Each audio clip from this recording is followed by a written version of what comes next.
நான் வந்து பார்த்தீங்கன்னா பேசிக்காக பார்த்தீங்கன்னா 14 வயசுலேருந்து நான் எங்கள் ஏரியாவில் இருக்கேன். 14 வயசு ஆமாம். இந்த தொகுதியில உங்களுக்கான எதிரியா யாரும் நினைக்கிறீங்க? அண்ணாநகர் கார்த்திகேயா, ஆதவ அர்ஜுனார்? நான் எதிரியாக யாரும் நினைக்கிறது. நாங்கள் வந்து என்ன ஜெயிச்சு மக்களுக்கு சர்வீஸ் பண்ணணும். சபரீசன் அவர்கள் நேரடியாக வந்து வில்லிவாக்கம் தொகுதிக்கு ஸ்பெஷல் அட்டென்ஷன் கொடுக்குறாரு. அவருடைய உற்ற நண்பனா இந்த தொகுதியில இறக்கி இருக்கிறாங்க அப்படிங்கும் போது இன்னும் கூடுதலா வேலை பார்ப்பாங்க. அது உங்களுக்கு சவாலா இருக்காதா அப்படிங்கிற கேள்வி கேட்கிறேன். அது அவங்க தான் நாங்கள் சவாலாக இருக்கும். அவங்கள்ட்ட பணபலம் இருக்கலாம், எங்கள்கிட்ட பணபலம் இருக்கு. அந்த பணபலத்தால் நாங்கள் நிச்சயமா இந்த களத்திலேயே அதிமுக இல்லைங்கிற ஒரு விமர்சனத்தை தொடர்ந்து தமிழக வெற்றி கழகம் வச்சுட்டே இருக்காங்க. 2 பேருக்கு நடுவில் தான் போட்டியே அப்படின்ட்டு. ஆனா ஃபீல்டு எப்படி இருக்கு? ஃபீல்டில் வந்து பார்த்தீங்கன்னா நாங்கள் போகிற இடம்லாம் பார்க்குறோம். எங்களுக்கு நல்ல வரவேற்பு இருக்குது. மக்கள் நல்ல வரவேற்பு இருக்காங்க. மாற்றம் வேணும்னு கேட்குறாங்க மக்கள். உங்க தொகுதிக்கு பக்கத்துலேயே இருக்கக்கூடிய பெரம்பூர்ல தமிழ்நாட்டோட பெரிய ஸ்டார் இப்ப புதுசா களத்துக்கு வந்திருக்க விஜய் அவர்கள் போட்டிக்கு வராது. அதோட எஃபெக்ட் வந்து வில்லிவாக்கம் வரைக்கும் இருக்கும். பக்கத்து தொகுதிகள்லாம் எதிரொலிக்கும் அப்படிங்கிற ஒரு பார்வை இருக்கு. நீங்க திமுக பத்தி சொன்னீங்க, விஜய் அவர்களோட ஃபேக்டர் எதுவுமே இல்லையா? அவங்க ஃபேக்டரிலாம் களத்தில் வந்து ஏதாவது உதவி செஞ்சுட்டாங்க பார்த்தீங்கன்னா கிடையாது. எதுவுமே இல்லை. திடீர்னு வந்தாங்க, இந்த 2 காலத்தில் அரசியல் போனாங்க, போட்டி போடுறாங்கட்டா அதை கரிஷ்மா வச்சு அவரோட கரிஷ்மா வச்சு போட்டி போடுறாங்க. ஆனால் அந்த அளவுக்கு எடுப்படாது. இது வில்லிவாக்கம் சட்டமன்ற இது வரைக்கும் பார்த்தீங்கன்னா சட்டமன்ற அலுவலகமே கிடையாது. வில்லிவாக்கம் சட்டமன்ற இது வரைக்கும் சட்டமன்ற அலுவலகமே இல்லை. அந்த சட்டமன்ற அலுவலகத்தை ஏற்படுத்தி மக்களை தினத்தோடு சந்திக்கிறதுக்கான அதை ஏற்படுத்தி ஒரு விஷயமா நான் போகும்போது ஒரு ஏரியாவில் போகும்போது எங்களுக்கு அந்த மக்களை நான் பண்ணிட்டே இருப்பேன். எனக்கு ஞாபகம் இல்லை. ஒருத்தர் என்ன ஞாபகம் பற்றி சொல்றதுதான் எனக்கு பெருமையா இருக்கு. கடந்த சட்டப்பேரவை தேர்தல்களோட ரிசல்ட்ஸ் மாதிரி இந்த ரிசல்ட் இருக்காதுன்னு நினைக்கிறேன் 2026. கண்டிப்பா சென்னை வந்து பாத்தீங்கன்னா கோட்டைன்றாங்க. அந்த கோட்டையை எல்லாரும் தகுதி தெரிவிடுவாங்க. இது மட்டும்தான் பனியன்னா milky mist, only milky mist. Aachi masala. எந்த சமையலும் ருசி தேடும் ரகசியம் 20 ரூபாய். வணக்கம். சிறப்பு நேர்காணலில் இன்று நாம் சந்திக்க இருப்பது வில்லிவாக்கம் தொகுதியின் அதிமுக சட்டமன்ற உறுப்பினருக்கான வேட்பாளர் திருமிகு SR விஜயகுமார் அவர்கள். சார் வணக்கம். சார் எப்படி இருக்கீங்க? வேட்பாளராக அதிமுக சார்பில் அறிவிக்கப்பட்டிருக்கீங்க, வாழ்த்துக்கள். முதல்ல உங்களை பத்தி தெரியாதவங்களுக்கு இந்த SR விஜயகுமார் யாரு அப்படின்னு தெரியணும்னா நீங்க சொல்லக்கூடிய விஷயம் 2014 to 19 மத்திய சென்னை நாடாளுமன்ற உறுப்பினராக இருக்கேன். மத்திய சென்னை நாடாளுமன்ற உறுப்பினராக மிக சிறப்பான பணி செய்திருக்கேன். ஒரு சிறப்பு என்னன்னா அதிமுக மத்திய சென்னை நாடாளுமன்றத்தில் நடைபெற்ற நாடாளுமன்ற தேர்தலிலே முதன்முறையாக வென்றது வந்து 2014 தான்.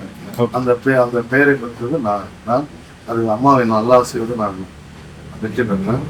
அந்த பெருமை எனக்கு இருக்கிறது. அது மட்டும் இல்லாமல் இந்த 2014 சட்டமன்ற 6 தொகுதி வராது. அதில் பார்த்தீங்கன்னா அண்ணாநகர், வில்லிவாக்கம், வேங்குளம், கிழம்பூர் இதெல்லாம் வந்து என்னோட மத்திய சென்னைக்குள்ள வரும். இந்த 6 சட்டமன்ற தொகுதியிலும் நான் வந்து ஒவ்வொரு வார்டிலையும் கவுன்சிலர் மாதிரி நான் வேலை பார்ப்பேன். ஓகே. நான் பார்த்தீங்கன்னா எனக்கு வந்து டூர்லாம் போடுவாங்க. டூர் கூட போக மாட்டேன். பார்லிமெண்ட்ல டூர்லாம் வெளியெல்லாம் போடுவாங்க. நான் இந்த டூர் கூட போகாமல் என் தொகுதி அலுவலகத்துக்கு வந்துடுவேன். ஷெடியூல் போட்டு சனி ஞாயிறுலாம் எனக்கு லீவ் வந்தாலும் சனி ஞாயிறு கூட போய் மக்களை சந்திக்கக்கூடிய அளவுக்கு நான் பயன்படுத்துவேன். மக்களுக்கு சேவை செய்யணும். மத்திய சென்னை நாடாளுமன்ற உறுப்பினரா நீங்க செயல்பட்ட விதம் இப்போ வரைக்கும் தொகுதிக்குள்ளேயும் வில்லிவாக்கம் குறிப்பா நீங்க இப்போ போட்டிங்க கனெக்டடா இருக்க முடியுது. எல்லாருக்கும் உங்களை பத்தின அறிமுகம் இருக்குன்னு நினைக்கிறீங்க? நல்லா தெரியுது. மக்கள்கிட்ட போகும்போது நான் எனக்கே தெரியல. போகும்போது நீங்க ஸ்கூல் சீட் நீங்க தான் வாங்கி கொடுக்குறாங்க, நீங்க தான் காலேஜ் சீட் வாங்கி கொடுக்குறேன்னு சொல்றாங்க, நீங்க தான் மருத்துவ உதவி பண்ணுறேன்னு சொல்றாங்க. உங்கள்கிட்டலாம் நாங்கள் சபரிமலைக்கு, ஷீரடிக்கு, திருப்பதிக்கெல்லாம் லெட்டர் வாங்கி பண்ணணும்னு சொல்றாங்க. எங்கள் ஏரியாவில் நாங்கள் பிரச்சாரத்துக்கு போயிருந்தோம் 104வது வார்டில். எங்கள் ஏரியாவில் வந்து குடிநீர் பிரச்சனை இருந்தது. இப்போ பார்த்தீங்கன்னா நீங்கள் தான் வந்து எங்கள் புதிய பைப் லைன் போட்டு கொடுத்து கிட்டத்தட்ட அந்த ஏரியா மக்கள் வந்து இன்னைக்கு வந்து குழாய் மூலமாக குடிநீர் கிடைக்குதுன்னா அது நீங்கள் தான் வந்து மக்கள் எங்களை என்னை அறிவிச்சோன்னா அவங்களே வாட்ஸ்அப் மெசேஜ் அவங்களே போட்டு பகிர்ந்துட்டாங்க. நேற்று போகும்போது என்ன சொல்றாங்க, எனக்கு ரொம்ப சந்தோஷமா இருந்தது, நீங்கள் தான் வேட்பாளராக வந்திருக்கீங்க. இதுமாரி ஒவ்வொரு இடத்துல போகும்போது தான் எனக்கு நல்லா வரவேற்பீங்க. நீங்க பேசுறப்போ உங்க கையிலேயே ஜெயலலிதா அவர்களோட டாட்டூலாம் போட்டிருக்கீங்க, பச்சை குத்தி இருக்கீங்க. அதிமுகவில் ரொம்ப தீவிரமா செயல்பட்டவர் நீங்க. மாணவர் அணி செயலாளரா பல ஆண்டுகள் இருந்து ஒர்க் பண்ணிருக்கீங்க. ஜெயலலிதா அவர்கள் மத்திய சென்னைக்கு உங்களை கேண்டிடேட்டா போற காரணம் என்ன? அதிமுகவில் உங்களுடைய பங்களிப்பு, அந்த விஷயங்கள் பற்றி சொல்லுங்க. நான் வந்து பார்த்தீங்கன்னா பேசிக்காக பார்த்தீங்கன்னா 14 வயசுல இருந்து நான் எங்கள் இயக்கத்தில் இருக்கேன். 14 படிக்கும் போது 14 வயசு. ஆமாம், 14 வயசுல இந்த இயக்கத்துனால எனக்கு ஒரு பற்று.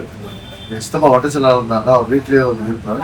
அவர் கூட வீட்டில் உட்காந்து வரவங்க போகிறவங்க பேசுறது, கட்சி நிகழ்வுலாம் பேசுவாங்க. அதெல்லாம் உட்காந்து பார்த்து எனக்கு அதே ஒரு ஆர்வமாக வந்துருச்சு. தலைவர் இது வந்து தலைவருக்கு அப்புறம் அம்மா மேலே ஒரு பற்று. பார்த்தீங்கன்னா என் அம்மா வந்து 87 வந்து பச்சை பாசம் கல்லூரிக்கு வந்தாங்க. ஒரு ஐசிஐ ஒரு நிகழ்ச்சி நடத்திருந்தாங்க. அப்போ நான் சின்ன வயசு தான். ஒரு ஆஃப்டர்ஸ்க்கு போட்டு நான் அப்படியே போயிட்டு அந்த ஜனத்தில் அடிச்சு அம்மா போயிட்டோம் ஒரு நிகழ்வு. அப்போ அம்மா அதுக்கு பிறகு அம்மா கிட்ட போய் உட்காந்து பேசணும்னு நினச்சது கிடையாது. அதுக்கு நாங்கள் வந்து போஸ்ட் ஒட்டி கொடி கட்டி இப்படி படிப்படியாக வளர்ந்தாங்க. ஃபஸ்ட்டு பார்த்தீங்கன்னா 1999 பச்சைப்பன் கல்லூரி மாணவர் செயலாளர் இருந்தேன். 94 கந்தசாமி நடு கல்லூரி மாணவர் செயலாளர் இருந்தேன். அதன் பிறகு பார்த்தீங்கன்னா 99ஆம் ஆண்டு மத்திய சென்னை மாணவர் அணி மாவட்ட துணை செயலாளராக ஒரு 8 வருஷம் பணியாற்றிருக்கேன். அதுக்கப்புறம் மத்திய சென்னை மாணவர் அணி மாவட்ட செயலாளர், அது ஒரு 6 மாதம் இருந்தோம். அதுக்கப்புறமா ஒருங்கிணைந்த தென்சென்னை அம்மா பேரை மாவட்ட செயலாளர் 4 வருஷம் இருந்தோம். அப்புறமா சட்டக்கல்லூரி மாணவர் அணி துணைத் தலைவர், தென்சென்னை அம்மா பேரை மாவட்ட தலைவர், இன்னும் சிந்தாமணி சொசைட்டி சேர்மன். அதன் பிறகு கழக மாணவர் செயலாளர் அம்மா 2013ஆம் ஆண்டு போட்டாங்க. போட்டு 2013 வந்து 2025 வரைக்கும் கிட்டத்தட்ட ஒரு 12 வருஷம் வந்து கழக மாணவர் ஆயிரத்திற்கு மாணவர் செயலாளர் இருப்பேன். செயலாளருங்கிறது அதிமுக ரொம்ப முக்கியமான ஒரு யங்ஸ்டர்ஸோட கனெக்ட் பண்றதுக்கான ஒரு விஷயம். அதனால எனக்கு தமிழ்நாடு ஃபுல்லாவே ஒரு அறிமுகம் இருக்கு. அம்மா கொடுத்த அறிமுகம் இயக்கத்தின் சார்பா என்னை எல்லாருக்குமே தெரியும். ஏன்னா 12 வருஷம் நான் இருப்பேன். யாரும் அதிமுகவே வந்து யாரும் 12 வருஷம் இந்த பொறுப்புல இத்தனை வருஷம் யாரும் இருந்ததில்லை. அந்த பெருமை எனக்கு.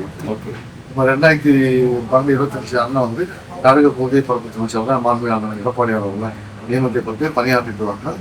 இப்போ அண்ணன் எனக்கு வந்து வில்லிவாக்கம் சட்டமன்ற தொகுதியில் வேட்பாளராக ஒரு வாய்ப்பு கொடுத்துருக்காங்க. வில்லிவாக்கம் தொகுதி இப்ப ஸ்டார் தொகுதியா பலராலும் கவனிக்கப்படுற ஒரு தொகுதியா இருக்கு. குறிப்பா நீங்க இங்க கண்டெஸ்ட் பண்றீங்க. அதே மாதிரி திமுகல அண்ணாநகர் கார்த்திக் வந்து ஒரு ஸ்பெஷல் அட்டென்ஷனுக்காக வில்லிவாக்கம் கொண்டு வரப்பட்டிருக்காங்க. ஆதவ அர்ஜுனா அவர்கள் தாவேகா சார்பில் போட்டிருக்காங்க. நாம் தமிழர் கண்டெஸ்ட் பண்றாங்க. ஸோ இந்த தொகுதியில ஒரு எல்லாருடைய கவனமும் இருக்கிற மாதிரி ஒரு தொகுதியா இருக்கிறதா நீங்க பாக்குறீங்களா? மற்ற வேட்பாளர்கள் பத்தின உங்களுடைய பார்வை என்ன? நேற்று கூட ஒரு ட்வீட் போட்டிருக்கீங்க 1 vs 3ன்னு. நான் இதை பார்த்தீங்கன்னு வச்சுருக்கேன். நம்ம ஜெயிக்கல, நம்ம வந்து மக்களோட மக்களாக இருக்கேன். எப்பவுமே வெளியில் சந்திக்கக்கூடியதான் நான் இருப்பேன்.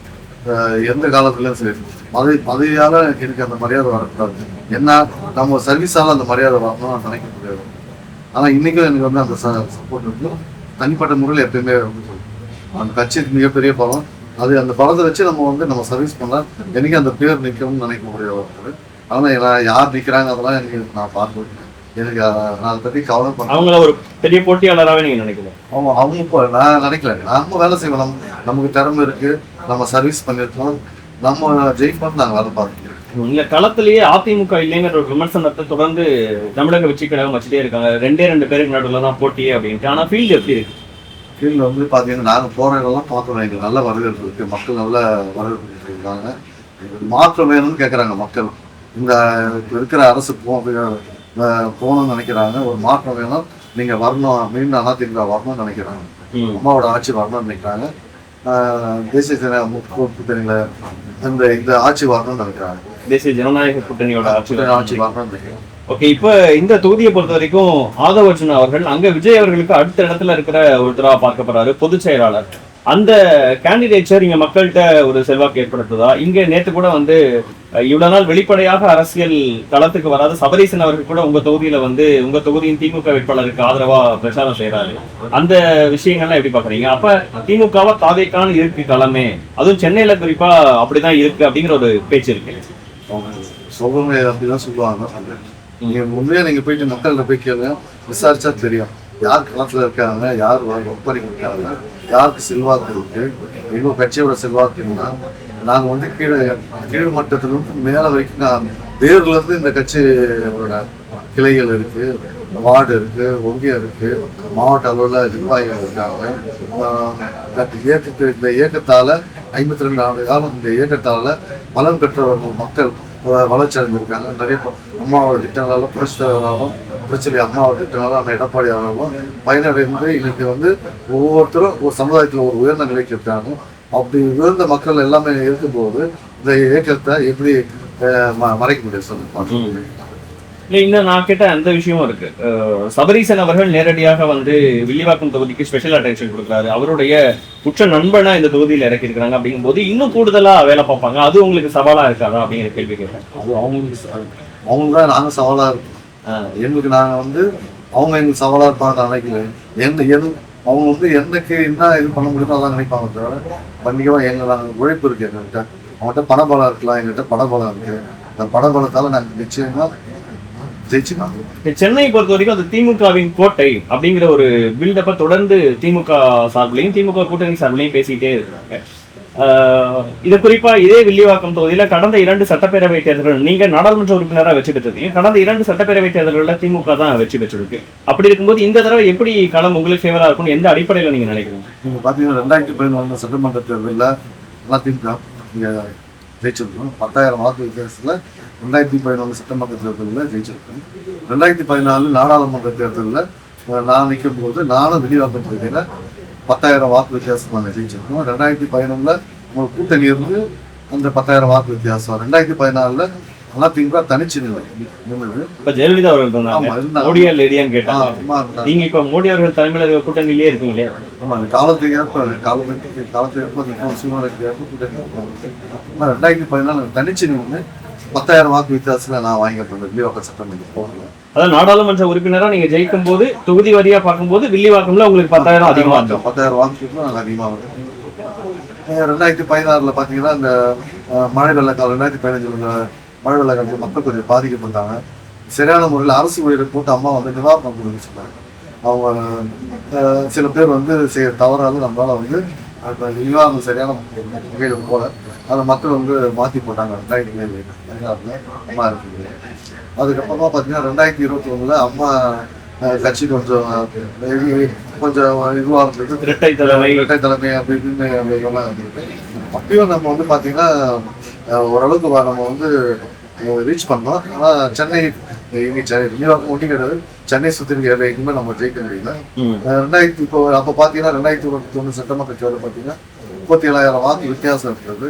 இப்போ பார்த்தீங்கன்னா 2024 நாடாளுமன்ற பார்த்தீங்கன்னா எங்கள் கூட்டணி சார்பாக நாங்கள் கிட்டத்தட்ட 41,000 ஓட்டு நாங்கள் வாங்கியிருக்கோம். நிச்சயமா இப்போ மக்கள் மாற்றத்தை விரும்புகிறாங்க. இப்போ நடக்கிறது சட்டமன்ற தேர்தல். இப்போ யார் முதலமைச்சராக வரணும்னு நினைக்கிறாங்க. அந்த எடப்பாடியார் அம்மாவை ஆட்சி பார்க்குறாங்க. எடப்பாடியார் அம்மையின் மக்கள் நினைக்கிற காரணத்தில் நிச்சயமா இந்த தொகுதி நான் அதிகமான வாக்கு வித்தியாசத்தை வெற்றி பெறுவோம். இந்த கடந்த சட்டப்பேரவை தேர்தல்களோட ரிசல்ட்ஸ் மாதிரி இந்த ரிசல்ட் இருக்காதுன்னு நினைக்கிறேன் 2026. கண்டிப்பா சென்னை பாத்தீங்கன்னா கோட்டைன்றாங்க. அந்த கோட்டையை எல்லாரும் தகுதி தெரிவிடுவாங்க. எங்களுடைய தேசிய ஜனநாயக வேட்பாளர் அந்த கோட்டையை நிச்சயமா தகுதி தெரிவிவாங்க. உங்க தொகுதிக்கு பக்கத்திலே இருக்கக்கூடிய பெரம்பூர்ல தமிழ்நாட்டோட பெரிய ஸ்டார் இப்ப புதுசா களத்துக்கு வந்திருக்க விஜய் அவர்கள் போட்டிக்கு வராரு. அதோட எஃபெக்ட் வில்லிவாக்கம் வரைக்கும் இருக்கும். பக்கத்து தொகுதிகள்லாம் எதிரொலிக்கும் அப்படிங்கிற ஒரு பார்வை இருக்கு. நீங்க திமுக பத்தி சொன்னீங்க, விஜய் அவர்களோட ஃபேக்டர் எதுவுமே இல்லையா? அவங்க ஃபேக்டர் ரசிகர் போடுவாங்க. இப்போ யங்ஸ்டர்ஸ்லாம் ஓட்டு போடுவாங்க. யங்ஸ்டர்ஸ்ல எல்லாருமே ஒவ்வொருத்தர் ஃபேன் இருக்காங்க. விஜய்க்கு ஃபேன் இருக்காங்க, அஜித்துக்கு ஃபேன் இருக்காங்க, ரமேஷ்க்கு ஃபேன் இருக்காங்க, விஷால் ஃபேன், எல்லாருக்கும் ஃபேன்ஸ் இருக்காங்க. எல்லாருமே எல்லா யங்ஸ்டர்ஸும் விஜயோட ஃபேன் கிடையாது. விஜய் அவர் மக்களுக்கு மக்களோடு போராடி நாங்கள் பார்த்தது கிடையாது. எப்படின்னா வெள்ளம்லாம் ஏற்பட்டது, வெள்ளம் புயல்லாம் ஏற்பட்டது. அப்போல்லாம் அவர் களத்தில் ஏதாவது உதவி செய்திருக்காங்க பார்த்தீங்கன்னா கிடையாது. எதுவுமே இல்லை. திடீர்னு வந்தாங்க. இந்த 2-4 காலத்தில் அரசியல் போனாங்க, போட்டி போடுறாங்க. கரிஷ்மா வச்சு அவரோட கரிஷ்மா வச்சு போட்டி போனாங்க. ஆனா அது அந்த அளவுக்கு எடுப்படாது. கண்டிப்பா ஆதவர்கள் குறிப்பிடாரு. அவரு வெற்றி பெற்றுருவாரு, அவரை வீழ்த்தவே முடியாதுங்கிற பயத்துலதான் திமுகவே இருக்கு. தைரியம் இருந்தா உதயநிதி ஸ்டாலின் அவர்களே இங்க நிக்க வேண்டியதானே. என்னை எதிர்த்து யார் நின்னாலும் தோத்துருவாங்கன்னு கட்சிக்கே தெரியுது அப்படிலாம் சொல்றாரு. அந்த அளவுக்கு ஆதவர்ஜுனாவுக்கு இந்த தொகுதியில சொல்வாரு. ஒவ்வொரு கட்சிக்கும் ஒரு கொள்கை இருக்கும், ஒரு முடிவு இருக்கும். அங்கே உழைச்சவங்க ஒரு வேட்பாளர் இருப்பாங்க. அவங்க யாருக்கு தரணும்னா அந்த கட்சி முடிக்கணும். என்ன சொல்றீங்க? இவங்க சொல்றதுக்குலாம் என்கிட்ட நில்லுங்க அவங்ககிட்ட நில்லுங்கன்னா ஒவ்வொருத்தர் சொல்றது நம்ம போய் பாதுகாப்பு நான் சொல்றாரு விஜய் இடத்துல நில்லுங்கிறாரு. அதுக்கப்புறமா இன்னொரு கட்சி திசை நான் சொல்றாரு என்ன எடுத்து நிற்கிறாரு. இவங்க சொல்றதுலாம் போய் நம்ம ஒவ்வொருத்தரையா போய் ஏற்ற நிற்க முடியும் சொல்லுங்க. ஒவ்வொருத்தருக்கு ஒவ்வொரு சொல்லி அந்த அளவுக்கு செல்வாக்கு பெற்றவர் இல்லையா? தொகுதியில பேசும்போது ஆதவ அர்ஜுனாவின் செல்வாக்கு எப்படி இருக்கு, இங்க அண்ணா நகர் கார்த்திகின் செல்வாக்கு எப்படி இருக்கு, அதை நெஞ்சுற அளவுக்கு உங்களுக்கு? நான் தொகுதியில சர்வீஸ் பண்ணிருக்கேன். எனக்கு செல்வாக்கு இருக்குன்னு நான் சொல்ல அந்த மாதிரி ஏற்கனவே சர்வீஸ் பண்ணிருக்கேன். மக்கள் அறிமுகம் இருக்கு. அதனால என்ன மக்கள் வந்து வரவேற்கிறாங்க. என்னோட இயக்கத்தை அதிமுக என்ற ஒரு பெரிய இயக்கத்திற்கு தான் செல்வாக்கு. எனக்கு நான் சர்வீஸ் பண்ணியிருக்கேன். அந்த செல்வாக்கும் அதிமுக மிகப்பெரிய செல்வாக்கும் எனக்கு வெற்றி வாய்ப்பு. என்னோட கூட்டணி பலம் இருக்கு. பாரதிய ஜனதா கட்சியும் இங்க சிறப்பான முறையில் அவங்க பணி செய்துட்டு இருக்காங்க. கூட்டணி கட்சி பாட்டாளி மக்கள் கட்சி, அப்புறம் தமிழ் மாநில காங்கிரஸ், இவங்கெல்லாம் எல்லாமே பணி செய்துட்டு இருக்காங்க. நிச்சயமா அதிகமான வாக்கு வித்தியாசம். வில்லிவாக்கம் பத்தின உங்களுடைய பார்வை என்ன? நீங்க ஒரு சட்டமன்ற உறுப்பினருக்கான வேட்பாளராக களமிறங்கும் போது அந்த தொகுதியோட உங்களுக்கு எவ்வளவு பரிச்சயம் இருக்கு, அந்த மக்களோட உங்களுக்கு எவ்வளவு கனெக்ஷன் இருக்கு, இந்த தொகுதி பத்தி என்ன விஷயங்கள்லாம் உங்களுக்கு தெரியும்? பார்த்தீங்கன்னா நாங்கள் 2014-19 நவம்பர் உட்காந்து தெருவெல்லாம் பார்த்து 2015 சுற்றுலாக்கெல்லாம் தெருவெல்லாம் இருக்கும். அப்போ மக்களோட மக்களாக இருந்து அந்த வெள்ளம் வெள்ளத்துக்கு களத்தில் போயிட்டு மக்களை மீட்டு அவங்களுக்கு எல்லாம் உதவி நிவாரணம் அவங்க சாப்பாடு வசதி, அவங்களுக்கு துணிமணி வசதி, அவங்க தங்குவதற்கு இடம்லாம் ஏற்படுத்தி கொடுத்து அவங்களுக்கு எல்லாம் சிறப்பான வசதிலாம் செய்து கொடுத்தோம். அதன் பிறகு இந்த வெள்ளம் வரைச்ச அப்புறமா அந்த தண்ணி வடிகிறதுக்கு என்ன பண்ணணும்ட்டு இந்த காவாக்கெல்லாம் வந்து கீழே லோ லெவலில் இருந்தது. அதெல்லாம் எடுத்து உயர் லெவலில் மாற்றி தண்ணி வந்து மழை பெற்றா அங்கே வந்து வீட்டுக்குள்ள போகாத மாதிரி என்ன வசதி செய்ய முடியுமோ அதான் செய்யணும். அதன் பிறகு பார்த்தீங்கன்னா சவுத் ஜென்னா நகரில் ரயில்வே குடியத்தில் பல ஆண்டு காலமாக மக்கள் வந்து வசிச்சிருக்காங்க. அதை வீடை வந்து அப்புறப்பட்டு வந்தாங்க. ஆனால் அதெல்லாம் தடுத்து நிறுத்தி இன்னைக்கு வரைக்கும் அந்த மக்கள் வந்து அங்கே இருக்காங்கன்னா அதுக்கு நான் தான் காரணம். எனக்கு அடிக்கடிக்கு அந்த மக்கள் பேசுவாங்க, இது மாதிரி நீங்கள் வந்து நாங்கள் வருஷத்துக்கு வெளியே போய் வாடகை கொடுத்தனால எங்களுக்கு ஒரு 4 லட்சம் 5 லட்சம் ஆயிருக்கோம்.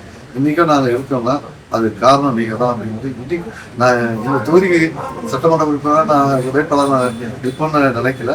ஆனால் இருந்தாலும் மக்கள் எங்கிட்ட இருந்தாலும் அந்த தொடர்பு எங்கிட்ட இருப்பாங்க, பேசுவாங்க, அடிக்கடி பேசுவாங்க, ஃபோன் பண்ணி பேசுவாங்க. பள்ளிகள் அரசு பள்ளிகள்லாம் வந்து டேபிள் ஷாட் இருப்பாங்க. தொகுதியில் ஐமாஸ் லைட் போட்டு கொடுத்துருப்பாங்க. என்னோட நான் இருக்கும்போது சாலை வசதிலாம் கேட்பாங்க. சாலை வசதி, குடிநீர் வசதி, கழிவு கட்டமைப்பு வசதிலாம் ஏற்படுத்தி வச்சுருப்பான். இப்போ அன்னை சத்யா நகர்னு ஒரு பகுதி இருக்குது. பார்த்தீங்கன்னா வீட்டுக்குள்ள வந்து கழிவு நீர் இந்த மழை தண்ணிலாம் போய் வீட்டுக்குள்ள வந்து மக்கள் ஒரு வசிக்க முடியாத ஒரு சூழ்நிலை இருந்தது. அதெல்லாம் சீர்படுத்தி கொடுத்துருக்கோம், மக்களை வீட்டு இருக்கோம். அதுக்கு இது போல பல ஒடுக்கப்பட்ட மக்கள் அதிகமான எண்ணிக்கையில் இருக்கக்கூடிய தொகுதியா இந்த வில்லிவாக்கம் தொகுதி இருக்கு. உழைக்கும் மக்கள் அதிகமாக இருக்கக்கூடிய தொகுதியா இந்த வில்லிவாக்கம் தொகுதி இருக்கு. அந்த மக்கள் அதிமுகவை தேர்ந்தெடுக்கிற களமா தான் இப்பயும் இருக்கா? ஏன்னா அந்த வாக்குகள்லாம் பெரும்பான்மையா திமுக பக்கமோ இல்ல தாவேகா பக்கமோ போற வாக்குகளா இருக்கு. அது அதிமுக ஷிஃப்ட் ஆகாதுன்னு ஒரு பார்வையை பல அரசியல் விமர்சகர்கள் பத்திரிகையாளர்கள் வச்சுட்டே இருக்காங்க. போன 2000 சட்டமன்ற தேர்தலில் திமுக பல்வேறு வாக்குறுதி கொடுத்தாங்க, பொய்யான வாக்குறுதி எல்லாமே. அதை நம்பி மக்கள் வந்து வாக்கு போட்டு ஜெயிச்சாங்க. ஆனால் அவங்க சொன்ன எந்த ஒரு அடிப்படை வசிக்கும் மக்களுக்கு எந்த விதமான வசதி அவங்க ஏற்படுத்தாங்க, வேலை வாய்ப்பை ஏற்படுத்தி கொடுக்கல. இப்படிதான் இன்னும் அவங்க வந்து அதே நிலையில தான் இருக்காங்க. மக்கள் ஏமாற்றணும்னா ஆனால் நிச்சயமா எங்கள் ஆட்சிக்கு வந்ததாக இந்த மக்களுக்கு அவங்களுடைய பொருளாதார ரீதியாகவும் அவங்க சமூக ரீதியாக உயர்வு இருக்குது. எங்களால் முடித்த போது நான் நிச்சயமா 8000 ரூபாய் கூப்பன்லாம் இந்த தொகுதி மக்கள்கிட்ட ஈடுபடலையா? திமுக அறிவிச்சதுக்கு தேர்தல் அறிக்கை போன இதில் பார்த்தீங்கன்னா நீங்கள் உங்களுக்கு தெரியும், எல்லாருக்குமே வந்து மகளிர் உதவி தொடர்ந்தாங்க. அதை பார்த்தா தகுதி வாய்ந்ததுன்னு சொல்லி தான் கொடுத்தாங்க. அனைவருக்கும் நகைக்கடன் தகுதி இருந்தாங்க. அவங்க கொடுத்தது பார்த்தீங்கன்னா அதுவும் ஒரு குறிப்பிட்ட பேருக்கு தான் கொடுத்தாங்க. மாணவர் கல்வி கடன் தகுதி நாங்கள் எதையே செய்யல. இப்படி அவங்க சொன்ன வாக்குறுதிலாம் பார்த்தீங்கன்னா எதுவுமே சொன்னது நிறைவேற்றணும். அதனால மக்கள் நிச்சயமா அவங்க நம்ப மாட்டாங்க. வில்லிவாக்கம் தொகுதியை தொடர்ந்து நீங்க நாடாளுமன்ற உறுப்பினராக இருக்கும்போது தொடர்ந்து கவனிச்சிருக்கீங்க. இப்ப சட்டமன்ற உறுப்பினர் தேர்தலுக்கான வேட்பாளராக இருக்கும்போது களத்தை பத்தி உங்களுக்கு தெரிஞ்சிருக்கும். என்ன பிரச்சனைகள்லாம் இருக்கு, நீங்க எம்எல்ஏவாகும் பட்சத்துல என்னென்ன விஷயங்கள்லாம் மாற்றணுங்கிற திட்டம் உங்கள்கிட்ட ஏதாவது இருக்கு? போக்குவரத்து நெரிசல் அதிகமா இருக்கு. அது இந்த போக்குவரத்து நெரிசல் குறைப்பதற்கு என்ன இருக்கோ அதை நான் செய்ய நிச்சயமாக செய்வேன். அதன் பிறகு அரசு வகுப்புமா கிடையாது, அரசு கலைக்கல்லூரி கிடையாது. உயர்நிலை பள்ளி மாணவர்களோட இஷ்டத்துக்கு ஏற்ற மாதிரி உயர்நிலை பள்ளி அதெல்லாம் அமைப்பு. இந்த வில்லிவாக்கம் சட்டமன்ற தொகுதியில் இது வரைக்கும் பார்த்தீங்கன்னா சட்டமன்ற அலுவலகமே கிடையாது. வில்லிவாக்கம் சட்டமன்ற தொகுதியில் இது வரைக்கும் சட்டமன்ற அலுவலகமே சட்டமன்ற உறுப்பினர்கள் அலுவலகமே இல்லை. அதை சட்டமன்ற அலுவலகத்தை ஏற்படுத்தி மக்களை தினத்தோடு சந்திக்கிறதுக்கான அதை ஏற்படுத்தி. இந்த தொகுதியில உங்களுக்கான எதிரியா யாரும் நினைக்கிறீங்க? அண்ணாநகர் கார்த்திகேயா, ஆதவ அர்ஜுனா? நான் எதிரியா யாரும் நினைக்கிறேன். நாங்கள் என்ன ஜெயிச்சு மக்களுக்கு சர்வீஸ் பண்ணணும் மட்டும்தான். ஃபீல்டை பார்க்கும்போது உங்களுக்கு தெரியும்ல யாருக்கு அதிக பலம் இருக்கு? அந்த பலத்தை நாங்கள் யாருக்கு பலம் அதெல்லாம் கிடையாது, நாங்கள் தான் பலம். நாங்கள் நிச்சயம் ஜெயிப்போம் தான். ஓகே, நிறைவா நான் எந்த விதமான குறுக்கீடுகளும் இல்லாம உங்களை டிஸ்டர்ப் பண்ணாம நேரடியா உங்க தொகுதி மக்கள் கிட்ட ஏன் உங்களுக்கு வாக்களிக்கணும் அப்படின்னு நீங்க நினைக்கிறத இந்த கேமரா வழியா நீங்க பேசணும். ஏன் எனக்கு வாக்களிக்கணும்? நேரா ஒரு நிமிஷம் நேரா நீங்க மக்களை பார்த்து பேசணும். நான் 5 வருஷம் நாடாளுமன்ற உறுப்பினர் எளிதில் அணுகக்கூடிய ஒரு நாடாளுமன்ற உறுப்பினர் பணி செய்திருக்கேன். நீங்கள் கேளுங்க, 6 சட்டமன்ற தொகுதியிலையும் உங்களோட நண்பர் இருப்பாங்க, உறவினர் இருப்பாங்க, அவங்களாம் நீங்கள் போய் அவங்கள்ட்ட கேட்டுப்பாங்க. வத்திச்சு நாடாளுமன்ற எஸ்ஆர் விஜயகுமார் தொகுதியில் நாடாளுமன்ற உறுப்பினர் வந்தாங்களா, உங்களை பார்த்தாங்களா, உங்கள் குறைகளாக அதாவது கேட்டிருக்காங்களான்னு கேட்டு பாருங்க. நிச்சயமாக எங்கே போனாலும் உங்களுக்கு தெரியும், விஜயகுமார் வந்தாப்புல பார்த்தாரு, இங்கே வந்தார், அவருக்கு தெரியும். இப்போ நாங்கள் தொகுதிக்குள்ளே போகும்போது பார்த்தீங்கன்னா